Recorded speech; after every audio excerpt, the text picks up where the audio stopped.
So I love my morning walks with with that dog. And I love sharing. I love sharing. So I wanted, this is the eve of my Sabbath. So Friday is preparation day. And usually we should really start like on Thursdays and then kind of get ready for Friday so that by the time Friday evening comes, we're thoroughly prepared. But since coming here to Wisconsin,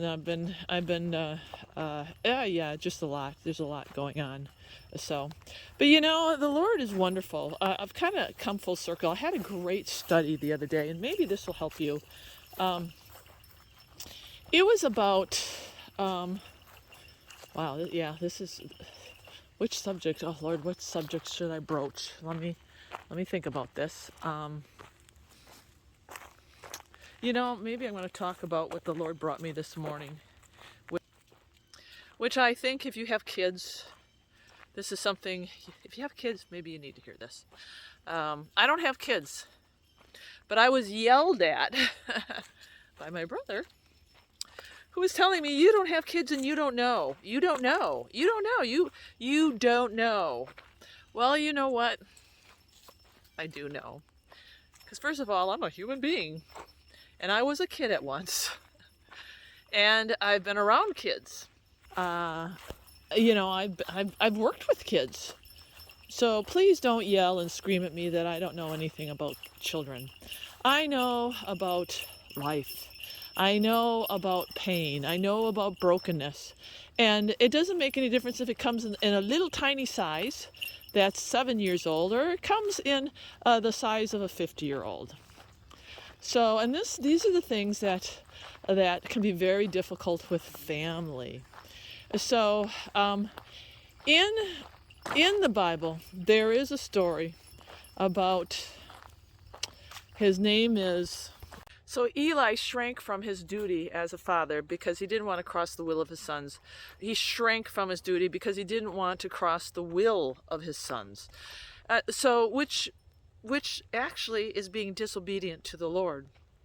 When we, as parents, and this really is to parents, when we fail to discipline our children, and there's so many different ways to discipline. I'm not talking about militant discipline. There's so many ways to raise a child that you don't have to be militant. You don't have to be so super strict, but there has to be discipline, because children actually are I'm sorry, but they are. They need a structured environment. They need discipline. They need to see that in order for them to grow up into individuals that can function within society, right? We live in a society where there are rules, there are laws. And when parents or grandparents who are raising their children are unable to enforce that because they don't want to be too hard on the children, they don't want to cross their will, they want them to have free will, which children to a point do have. They have free will to either obey or disobey because they're children. That's what free will is they have. They can be who they want, but they only have two choices: to obey or disobey, because they're children. And I don't know how many times in grocery stores and in wherever I go, parents or grandparents just losing their cool with their kids, giving in to them, giving them whatever they want. I see this indulgence, buying them whatever they want, giving them the candy they shouldn't have, because they don't want to deal with it. They don't want to deal with crossing their will. They don't want to pick up the duty that they have as the adult. And here lies the problem. So Eli indulged in his children, which neglected them doing the work of the Lord. He wasn't fitting them up for service for the Lord. He was overindulging them, giving them into their desires. And, here's the thing I really want to point out. It's not about just giving children, giving into the child, giving them their heart's desire, because I see that there's other things within parenting that we are doing. instead of overindulging them in things, what we try to do is not discipline them when they're having behavior problems, because they have been brought up and they're broken, or they've had hardship in their life, or they're being bullied at school, or they don't have a mother or a father, or whatever it is. There's a lot of children out there who are completely broken. And we have grandparents or single parents who are trying to raise these broken children. And they really believe then that discipline is not the answer. Oh, this poor child has been through so much trauma that we should not discipline them, or they attempt to do some type of discipline, and when the child becomes resistant, then they back off because they put too much pressure on the child, because this is a broken child. So we got to back off. We got to back off. Just back off. Give them some space. No, and this is what happened with Eli. He was giving his children a lot of space, which is actually being disobedient for the Lord and not suiting them up to be good citizens, to be obedient in the Lord, to actually even know and love the Lord. Because how can a child know and love the Lord when they are really walking in their own will and there is minimal oversight or no oversight? So if you read the story, and please do, because it's a good story, it's a true story, it's a lesson for us. He had permitted his sons then, he gave them jobs in the among the priests. He gave them very important jobs. And what a grave mistake to then indulge the children who were not brought up how they should be, and then positions in which they were important positions. And that's what he did. And they failed greatly because they offered sacrifices that were unacceptable to the Lord. They desecrated and really defamed the sanctuary and God's commandments. And then the people set at the defamation of what was going on. It was a complete disaster. So now here's something that, and you'll see with this story, it gets more and more serious, because the evil just keeps getting perpetuated. It keeps growing. And I know that there's a lot of you who see this in your family, because if evil isn't stopped, it doesn't get better. The strongholds continue. And they get bigger and bigger until it's out of control and it consumes you. So Eli was very grieved when he saw what his sons were doing, but he didn't want to say anything publicly, because actually if he did bring this to the public, and his children's hearts were hard. They didn't care that his father was grieving. Do you think they cared that they were putting him in this position, this awkward position where his father could get in trouble, or these sons would be sentenced to death? Eli knew that what they were doing was an abomination, and the result of that and the consequence of that would be to be put to death. That was the law. And so he continued to say nothing. Now, do you see how you take a child and then you don't say, just like Eli, you see what happens? The reason are good. Children who are raised this way do not grow up to be law-abiding citizens. They grow up to be messed up. And then what happens? Then they end up in these positions where they're an abomination. And then when the parent finally decides to step up, they realize they can't step up, because if the police get involved, heads are going to roll, right? So the story of Eli is just so true and so fitting, because there's a reason why. I mean, where do you think, when you think about the people who commit crimes, we've got terrible crime. We got rapists out there. We have pedophiles out there. We've got thieves, people who rob. people who murder, people who are arsonists. Where do you think all that comes from? They were raised by somebody. They just didn't turn out to be that way.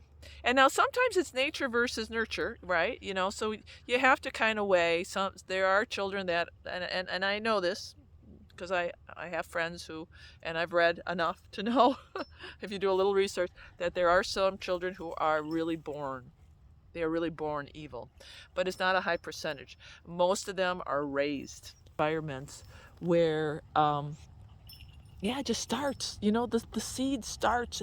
And if it's watered with polluted water, or these children are ignored, or they're left to their own device.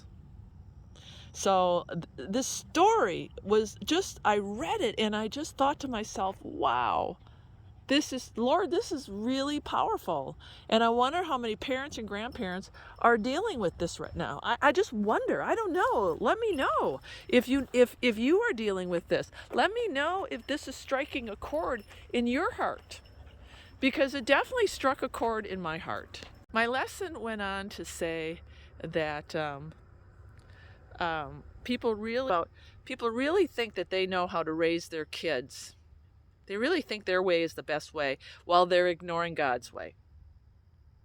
And I'm going to tell you this, God's way is really the only way to raise your children.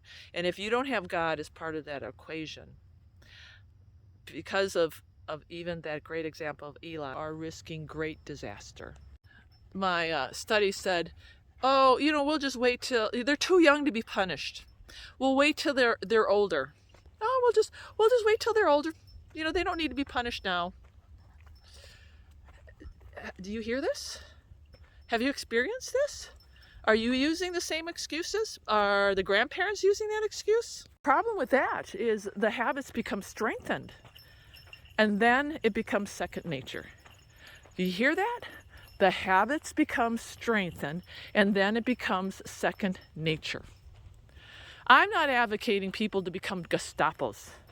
I'm not advocating religious monasteries. And, I am advocating that there has to be structure and discipline. And as adults, we need control of our children and saying no and giving them a life that will help them be fruitful, productive when they get older, no matter what their problem is right now, no matter how out of control they are, no matter what it is. Are they stealing? Are they lying? Are they bullying other kids? Are they, we've got a lot of kids who are really messed up, and we have to stop making excuses and saying, well, it's because of, my daughter, really messed up with her kid, and now she's living with some guy, and she's got 5 other kids, and this one has been rejected, or, her father was an abuser, and, whatever it is, or the uncle was a pedophile, whatever. I know there's a lot of disgusting things that happen to kids. But we have to stop. We can have empathy and we can have compassion. We're living in a messed up world. It is a messed up world. But in order to save our children, we have to walk with the Lord. We have to be that example, right? We have to bring them the light, the joy, the love, but we also need to bring them the discipline. So do your own research, read this story, and let me know what you think. Let me know what you think. And please, don't tell me, because I don't have any children. I don't know what I'm talking about. Because you know what? That's an insult. That is an insult. And I was insulted. I'm just being honest. When my brother told me that, I was insulted. I'm like, really? And I'm just, you know what? My videos, I'm transparent and I'm honest and I'm this way so that we can all learn. And we can all, you can see I've got a real walk. I've got things in my life that I have to deal with. So, it's just not all, Starry's out going here and there and doing her missionary work.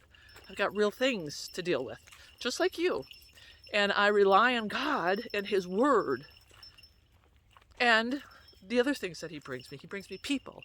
Oh, He brings me, testimonies. He brings me powerful things. But I'm on my knees every day. And He's my wisdom. He's my knowledge. I don't know how anybody can do anything without the Lord. I really don't. How can you raise kids without having the source? I don't know. But I do see the manifestation of that. So, I don't know. I hope this helps somebody. I pray it helps somebody.